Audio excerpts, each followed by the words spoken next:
Hello and welcome to another episode by CDBTC. Today is Wednesday, August 25th, 2021. And today we have very interesting stuff to talk about. What? Is this a beer channel now? No, we're going to talk about this. It's NFTs going mainstream. And what does that mean for crypto? We're also going to talk about experts chiming in on the BTC price, where they expect BTC price to be heading in the next few days. Also, MicroStrategy added more Bitcoin to their holdings. And I'm also going to show you a little bit of farming on Yield Yak on the AVEX blockchain. So stick around.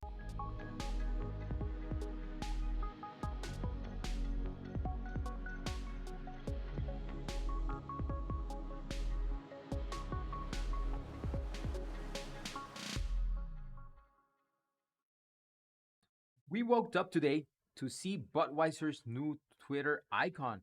And what was it? It was a rocket. Not any rocket, but an NFT rocket. We also found out that Budweiser bought the beer.eth domain name for 30 ETH. The rocket was purchased for 8 ETH. But why is this important? It's important because Budweiser is a mainstream brand. Budweiser is a beer that appeals to a whole wide audience of people. Yes, some will say it's crappy beer, it's light beer. I like my craft beer because it's tastier, or I like my European beer because of that. But in the end, Budweiser is still the king of beers. It has a wide range of consumers. The adoption is incredible, and this is why it's called a mainstream beer. It's mainstream. It's what the name implies. So that's important. They're going to be playing around with NFTs in promotions, in different venues, and that's going to bring a whole lot of awareness of this wide range of audience regarding NFTs. And in the end, when people start to find about what NFTs are, they're also going to start to find about crypto. And that's good for crypto as well. It's not only good for NFTs, but it's also good for crypto. They're taking the first steps into the NFT universe. And this is only the beginning. A whole lot of other brands are probably going to jump in, and that's going to create that whole wave of awareness for NFTs, but also for crypto. This is something that is not going to be stopped. There's no going back.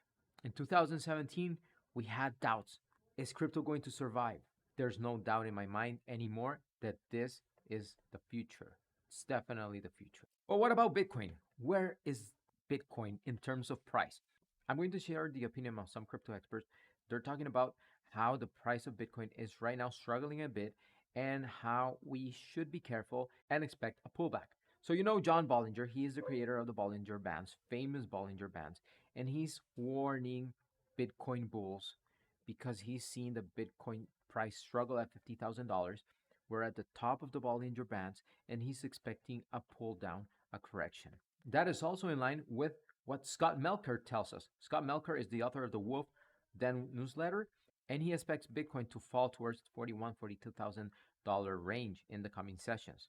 But the positive is that he still says that a pullback like that would still be healthy for the bull market and the Bitcoin price, because at that price level, a lot of people would load up. And another bullish news for Bitcoin is that MicroStrategy splashed $177 million on Bitcoin again, and now they hold almost 109,000 Bitcoin. That's incredible. It's the largest holding for any corporation in the world right now.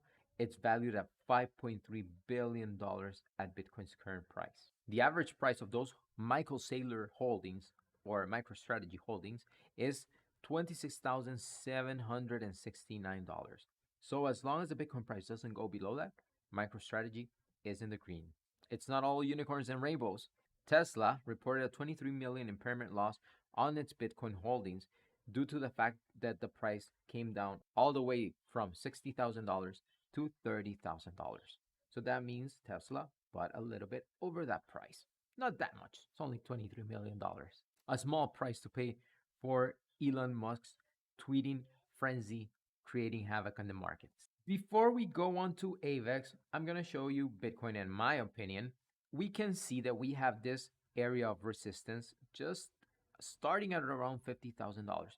Remember, $50,000 is a very, very important support or resistance psychological level. So when we came up to $50,000, unfortunately, we were rejected. But that was one of the paths that I had charted on my previous videos.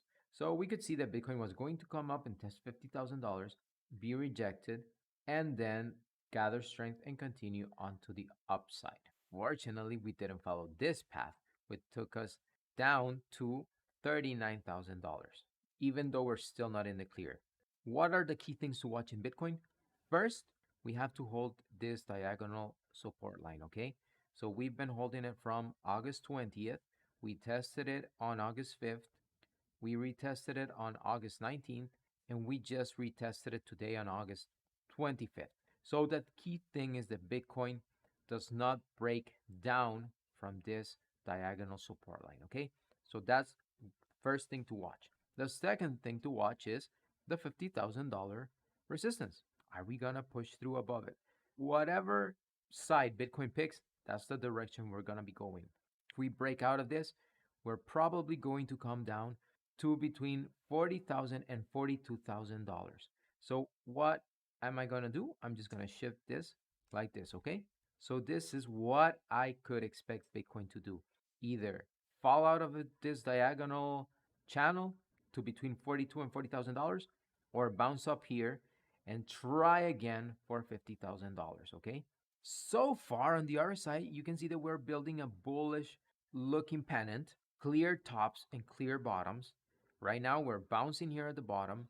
We can also use the RSI to tell us what direction Bitcoin is going to break. So if we break to the upside, we're probably going to push through the $50,000 area. If we break down, we're going to retest $42,000, $40,000. That can be your trigger to make your decision. And remember, the alts moved with Bitcoin. So as long as Bitcoin is trending sideways, alts are going to be doing good. If Bitcoin is going up, alts are going to be doing good. If Bitcoin breaks down, the alts are going to suffer. So that's your key or your cue to exit alts as well. Now, before we go, just let me go back into the Bitcoin price. We can see in the 4 hour, we clearly are trending within this ascending channel. Right now, we are bouncing off the bottom support region. We're having a nice bounce. Right now, we're being rejected at $49,000. So remember, the key thing is Bitcoin doesn't lose this level, okay?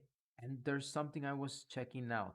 I was using the Bitcoin CME futures price to try to understand if we can see different patterns, because there's so much institutional participation now that I said, well, maybe the Bitcoin price is now being controlled a little bit more by the CME dudes, by the business, by the institutional investors. So I came to the CME and I started checking it out. And yeah, strangely enough, I found that there's some patterns and that the Bitcoin price is also respecting MAs on the CME chart, which are different than the charts we are usually looking at. So you can clearly see how Bitcoin bounced on this MA, then got rejected on this one, then we bounced again here, rejected again, then we bounced on this one. So I'm starting to suspect that we're gonna have to start looking at this in the future. And as you can see, we had a descending broadening wedge, and right now Bitcoin broke out of that. And since we're breaking out of this, I'm going to use this as a proxy, and let's see if Bitcoin can get up to $50,000, because that would be the target of this breakout. And if that happens, let's see if the price follows in here. So I'm going to test that out.